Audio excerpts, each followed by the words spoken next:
folks, I wanted to check in because we're only a couple weeks away from rent being due again, and I know we are still hearing from so many people who weren't able to pay in April and know they aren't going to be able to pay in May. And I just want to remind everybody that we are still calling for the cancellation of rent and mortgages so that people can be stable in their housing through this crisis. I think it's important to note how many calls and emails our campaign really does receive. And it's a lot of people who are really struggling right now. And there are a lot of people who were already struggling before this. And I just want to keep reminding people of that because this struggle isn't new.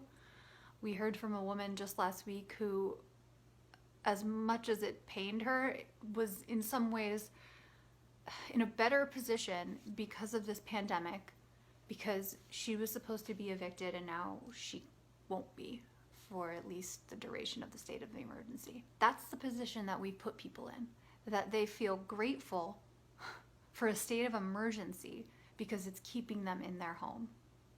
And I just don't think we can lose sight of that. Even in the calls that we are making for action to be taken right now, we have to remember that these problems existed before this and that we are trying to build power right now. We're scrambling to build power right now rather than being able to call on the power that we've already built during times of crisis to get what we need. And that's why organizing right now is incredibly important. What I would prefer to see is that we'd already built up power, that tenants already had their own organizations and unions and were in a place that they could have those conversations with their landlords, but they're not right now for the most part. So what we're saying right now is that people still need rent cancellation. People still need mortgage forbearance. They can't make those payments. They're going to fall behind. 30 days after a state of emergency is not enough time to catch up. So what we are calling for and asking for is that, yes, please still reach out to the governor. Please still reach out to your state representative and your state senator. But I know a lot of you have told us that you've gotten nowhere with that and that you are not making any inroads or hearing any positive change from those reps. So I think it's important to talk about other things that you can do too. You have to find ways to try to be bigger than just yourself and to play bigger than just yourself. So is there an opportunity for you to organize your building if you live in a large building? Are you able to knock on the doors of your neighbors and talk to them about what's going on in their lives and see if they're able to pay right now? Are you able to figure out what other buildings your landlord owns so that you can talk to those people and say, are you able to pay right now?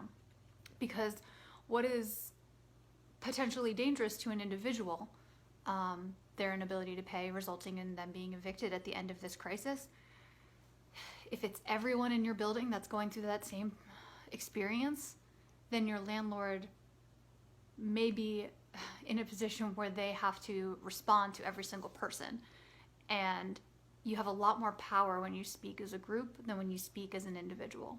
So can you knock on doors? Can you create flyers that you can leave under people's doors to try to understand who's in the same position as you and find those people and band together and have a conversation with your landlord? If you need help with that, we can help you with resources and connect you to people who have done that type of work before. So please don't be hesitant to reach out to us. This is really all about like building that power now so that when we are in this position in the future, we're able to call on that power rather than need to scramble and figure out what to do.